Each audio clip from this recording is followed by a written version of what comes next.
Hello everyone, welcome to the Travel Coach, moving body, mind and spirit. My guest today is a registered nutritional therapist, an holistic well-being coach, spa educator, World Wellness Weekend ambassador and born traveler. Getting the travel book at early age, she has spent more than 30 years working, living and traveling abroad, having lots of adventures and touching the lives of many people around the globe. She now works with stressed, busy women, leaders and entrepreneurs, helping them to get back their ba-ba-boom. Julie Wren, welcome to the Travel Coach. Thank you so much, Sonia. It's great to be here. It's my pleasure. I'm so excited to get this chat with you today. And as you know, always as a starting point, I would like if you can tell us a bit more about your background, how was your life growing up and the relationship with travel at this age? Yes, of course. So I grew up in the south of England in a working class family on a council estate. We had a great childhood, but obviously travel was something that wasn't on our radar because we just didn't have the money. I was one of 5 girls. But it didn't stop me dreaming. And my father and I used to love to watch the travel show on a Sunday night. And he was a bit of a dreamer like me. So we would often sort of sit there in the cold winter months and we'd be dreaming of all the places that we could possibly go to. And we used to have, I think 3 of our top destinations were Hawaii, because we loved that TV show Hawaii Five-0. I wanted to always go to Disney. And the last one was the Seychelles, because we would dream of these tropical, wonderful places. And in fact, many years later, I actually did get to put my feet for a few hours in the Seychelles as I did a flight. I was flying from Mauritius to India. So I could tell my dad, unfortunately he passed away in 2006, but I could say to my dad, yes, I made it. Oh, great. Awesome. Yeah. So you made one of them, yeah? We made one of them, yeah. Yes. Still haven't done Disney, and Hawaii is still definitely on my list. That's amazing. So I know you just said you were born in the UK. Now you live in Belgium. So was this a decision that you took at an early age, your early 20s? Is that correct? Well, yeah. I mean, actually, after I studied languages at college, I got invited actually to join a travel company. And I went and spent my winters living in the mountains in Switzerland and in Andorra. And in the summertime, I was working on the beach in Spain, and we were organizing either sporting holidays or cultural holidays for groups and children. So that for me really, was such a pleasure to be able to do that. But obviously there comes a time when you need to sort of think about maybe settling down. So I moved back to the UK for a while, but my feet got itchy and I had to go again. So there was this amazing opportunity to come to Belgium to work on a program for the economic reconstruction of Europe. And I'd always been fascinated by, obviously, the countries of Central and Eastern Europe and also the former Soviet Union. So I jumped at the chance to be able to go. So my sister put me on a boat one July day and waved me off. And I arrived in Ostend. Couldn't speak a word of the language, didn't know that there was another language here, and then made my way eventually by train to Brussels, where I spent many, many years living. And now I live back on the other side of the linguistic border. And thankfully, I have now learnt the language on this side. So what were your fears or challenges despite the language? Was any other barrier that you were maybe made you hesitate to make this move? I think the biggest one for me was leaving friends behind, having nobody by my side that I knew. I mean, I literally didn't know a single person when I arrived here. And that in the beginning was quite daunting. Yeah, that's I can relate with that as well. So it's some of the reasons sometimes, but this didn't stop you. No, it didn't stop me. And in fact, I was incredibly fortunate because when I actually came here, they put you in what they call one of their holding apartments. And you were allowed to live there for a while you searched out and looked for your own apartment. I remember that, you know, you didn't know who you were going to be partnered with. And in that particular time, there was a gentleman who was older than myself. He was from Ireland.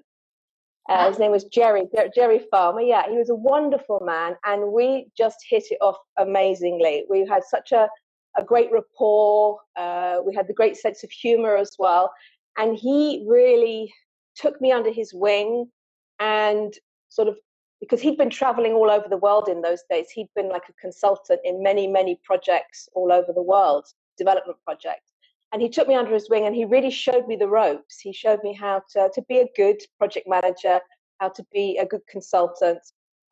He always cared for me and made sure that I didn't get myself into trouble, as it were. But yeah, so he was a really amazing influence on my life.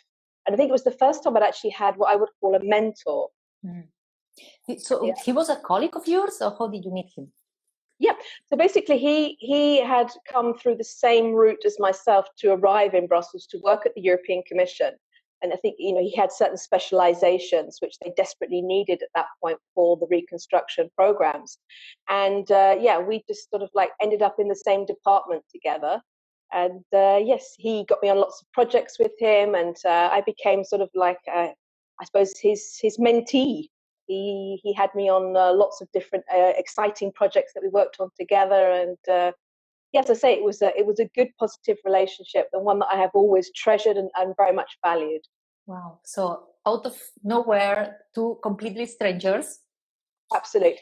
I mean, completely different age differences as well, which was always quite funny because, you know, we both had a little bit of what I would call a naughty streak. And so when we used to be invited to embassy parties or to different events, we used to often laugh that we lived together, because we did live together for a while, and it used to sort of shock people. And of course, we would have a good laugh about it. But you know, that was so nice to have somebody like that you could work with, you could be serious with, but at the same time that you could have a laugh with. He used to take me to the pub, and we used to watch football matches. Not that I like football very much, but it was just nice to be eased into a new situation where, you know, you could get to know people. Yeah. So what's this complicity? And yeah, absolutely, yeah. So what do you think was the thing that you most value about what you learn, or what he taught you that maybe help you for the rest of your career or your life? Yeah, I think he opened my eyes very much to a way of communication, to a way of interaction. And obviously we were going to work in countries as well where, you know, things hadn't been so open. Things had been quite closed. People were quite sort of wary and a bit suspicious of us, you know, and who are you coming to tell us what to do, kind of thing. And so he really helped me understand culture and other people's cultures, and how to negotiate that. I mean, I'd never come from a political background at all. I came from banking and finance. So it was a whole new world for me to be in this world of diplomacy, when you were obviously getting to meet people in positions of power in governments, you know, even up to sort of like state secretary level. You would have interactions with people, and how important that was to behave in a certain way, and how to enter into negotiations and to meetings and things like that. But also basic skills, basic really good project management skills of how to make sure a project would run on time, and how it could be successful. I suppose I'm imagining the situation, a young lady in a new country in this environment you described that sounds quite masculine. I don't know if I am wrong, but how did you feel as a female in relation with this situation, and how this role of Jerry was the name, yeah? Helped you there? Oh, you know, I'm pretty feisty, being a redhead. I am a natural redhead. But, you know, pretty feisty. And I think, you know, I've always been a bit of a go-getter, problem solver. So at that time, I felt I stood my ground. I could stand my ground very well. I didn't feel small or insignificant, let's put it like that. But he always made sure that I was respected. That was the most important thing. That I had a voice at the table in meetings, and that I could I brought value, which was important as well. So, and the support of this person, because he didn't have any interest at all. It was something that he did out of his heart to help you. Yeah. So absolutely. come. Yeah, no, I was saying absolutely. I mean, there was nothing in it at all apart from two people being thrown together in a situation in a strange country, and you look out for each other, and you see ways of making your lives perhaps a little less being less homesick, having something to look forward to, having a chat, all those kind of things. We talk about everything and everything. And he'd always pass on his advice to me, whether he thought I was being a little bit too young and naive at times. He would always bring me back and ground me again, which was really good. So this generosity, if you can call it generosity, right, of helping you, impacted in a way that from that moment you decided to pay it forward. Tell me more about this. Yeah, pay it forward. I mean, it wasn't until many years later, obviously, that film came out. But my mum always used to have this saying, which was, and I never really understood it until I actually went into the corporate banking world. Be really nice to the people that you meet on the way up, because you may just well meet them on the way down again, and you may need their help. And that always stuck with me. So I've always seen the fact that you're offered this amazing opportunity in life to meet people, and especially through travel, because travel just takes you away from what you know and puts you in situations where maybe sorry Okay. Yeah, maybe you have conversations with people that you might even think about you have conversations with. You sit next to somebody on a plane, you're sitting in a hotel lounge, and you are able to sort of communicate. So I think truly that there is always an opportunity there, and you never know who's next to you. You never know what that opportunity can bring. So it's been my philosophy always to remember that no matter who comes through your life, they're there for a reason. And how long they stay is depending on that relationship, whether they stay for.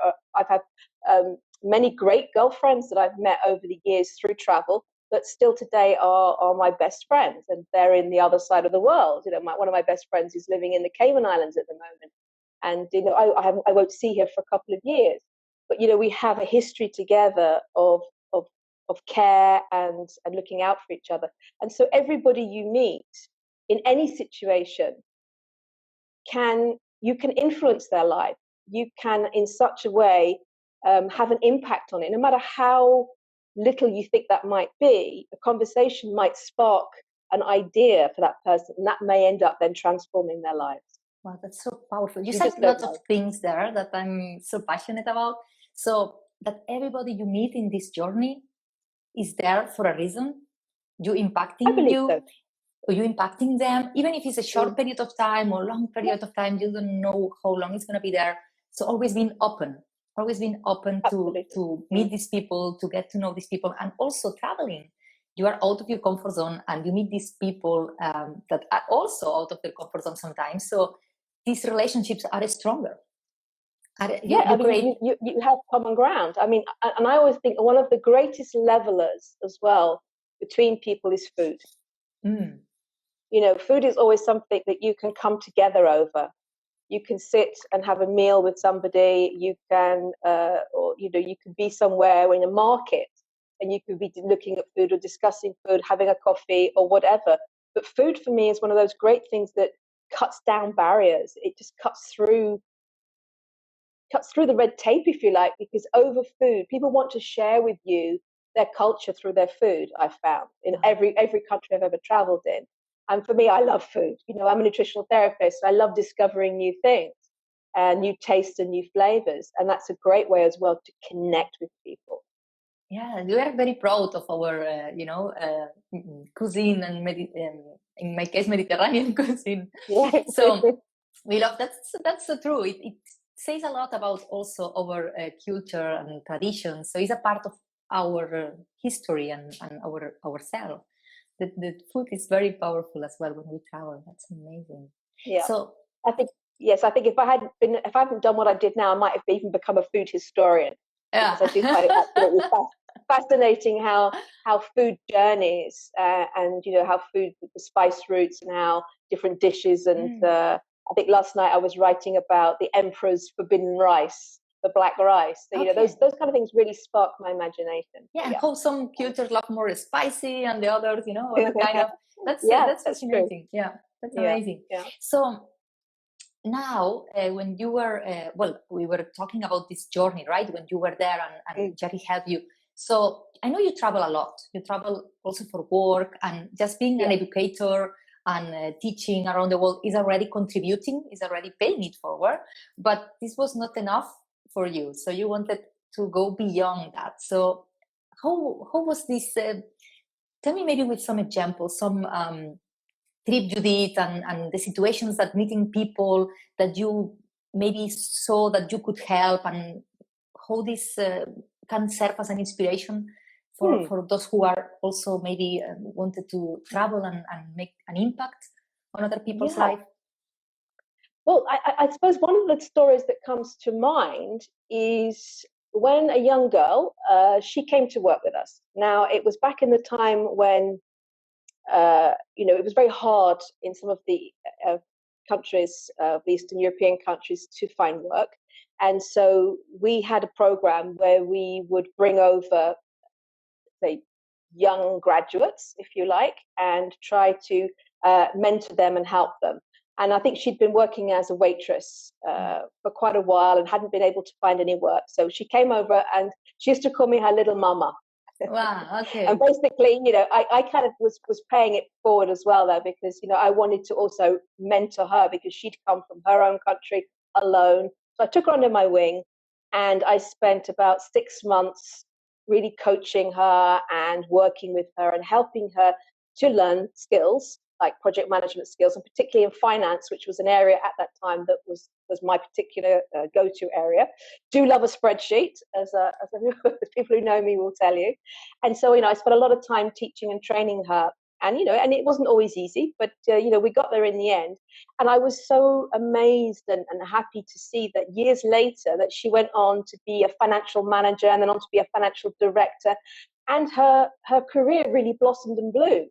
And one always has to wonder whether or not the contact that you had set her off on that path, and then what she will go on and do today, she could also be paying it forward from that experience. And what else? Oh, another one that comes to mind was, again, it was one of those strange places where you never expect to meet somebody from, let's say, a country that couldn't be further away from this country. Let's put it like that. And this gentleman, he was supposed to meet me at the airport and take care of me.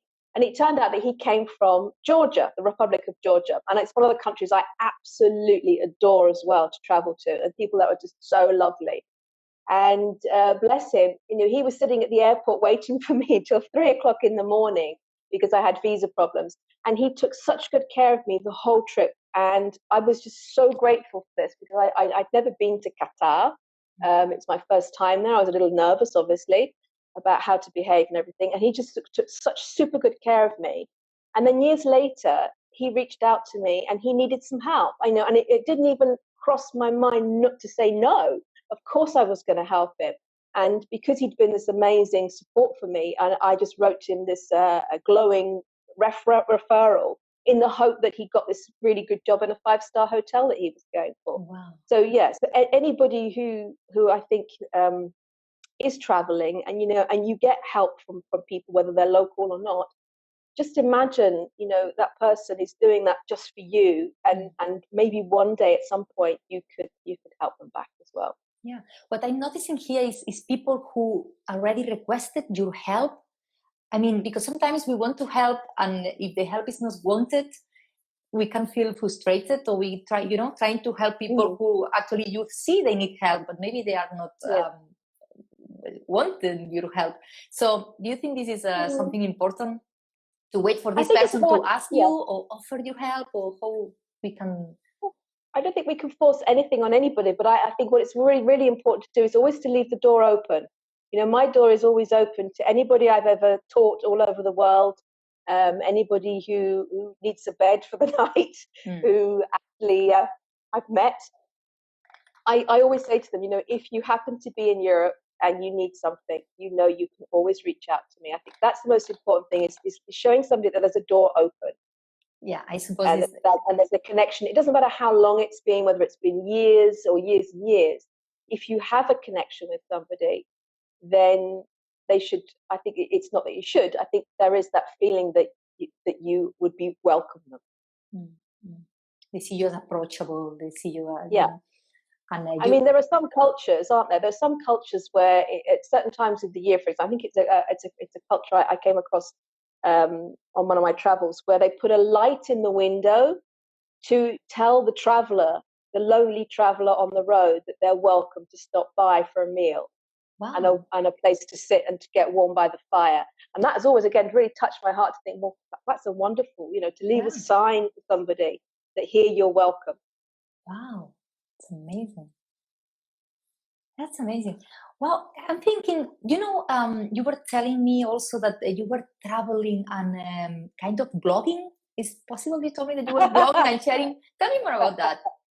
Yes. Oh, yes. Okay. So I was blogging before blogging became even famous, or even a trend. Yeah. So would have been back in the 90s, I guess.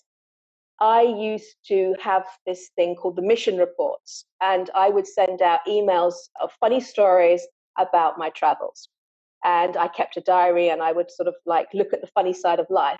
I think my sister used to say that I was trying to be a Bill Bryson, but I don't think I actually was as funny as him or as amusing or entertaining as him as a travel writer. But certainly, yes, it was something I really enjoyed doing. And then later on, obviously, when Facebook became popular, I set up something called the Captain's Blog. And I would have my friends would join along, and they would follow my travels, and I would always sort of send pictures or write funny stories of things that happened to me. And I remember people actually, I didn't think anybody was reading it, which is really weird, but, apart from a few people who were commenting. And then suddenly I was meeting up with people when I go back to the UK, and they were telling me how much that cheered them up, it made them laugh, but obviously they weren't interacting with the posts. But it was really, really comforting and to know that there were people who really loved the Captain's Blog, and they would look forward to it. And unfortunately, sadly, because I've been grounded, I've been sitting in the departure lounge now for over a year. I haven't actually been able to write anything. So I've kind of let my readers down a little bit there. And we have also a break for travel right now. So looking forward. Yeah. Are you looking forward to travel again? What's the first place you're going to go, or the place that is always there in the bucket list? And you make it. Well, my heart is torn to so many places, but I will have to say Italy. And in fact, if it goes ahead, I've got my first trip planned to visit a friend, actually, who has been such a support to me as well over the years. She moved to a place called Bra to study for a year, and I've agreed to fly down there because she's studying gastronomy, which is one of my favorite things. So I'm quite envious actually of this wonderful training course she's doing. And then we're going to go and visit another friend in Venice, because I've never been there, and then hopefully I might go down as well to a place that really my heart is actually Parma, because I love the Italian lifestyle, and that Parma area is, again, the food basket of Italy. So lots of yummy things to discover there, and also lots of friends there as well. Beautiful. I think this is one of the most people who are waiting for traveling is first family, friends, visiting all these hacks that are pending and these visits that are pending, and then explore a bit more from there. Absolutely, yeah. So, how, Julie, I love to collecting hidden gems from all around the world.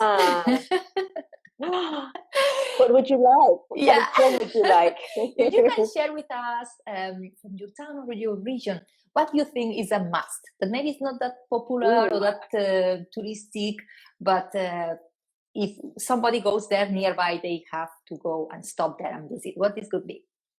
Well, I've got two for you, if I may. I'm going to be greedy here. Sure. I love to share.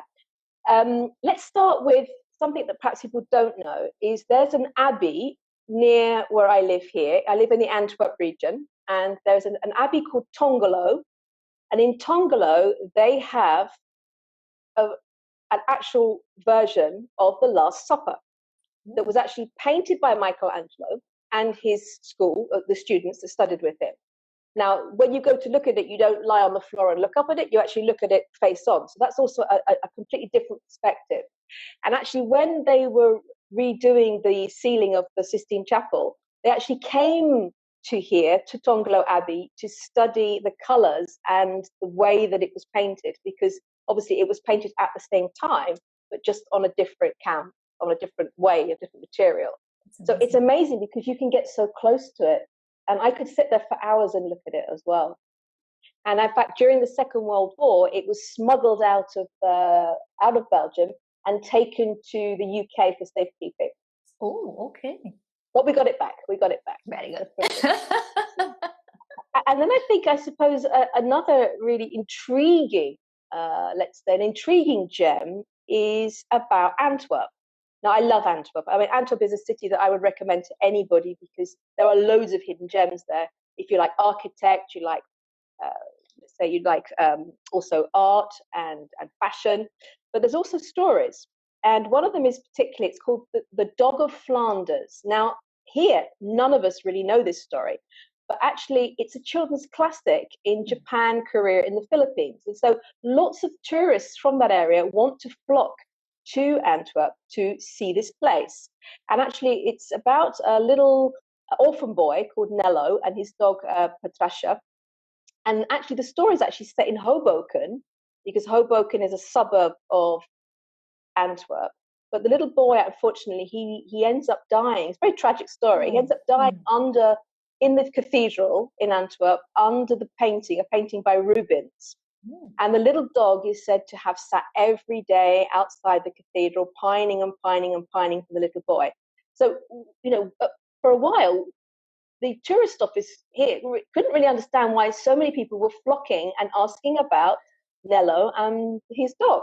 And eventually, back in 1980s, they actually worked out what it was. It was actually, they say, this story that was written actually by an English author called Marie-Louise de la Ramée. It's a fictional story, I understand. Okay. Yeah. So she used to write under the name of Ouida.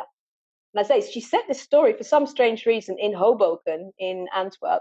And the tragic end came at the cathedral. And so that's why so many people come to Antwerp from those countries, from the Asian countries, because of this children's story that is, again, obviously touched their hearts. Yeah. So they were able to travel to faraway places through these children's stories.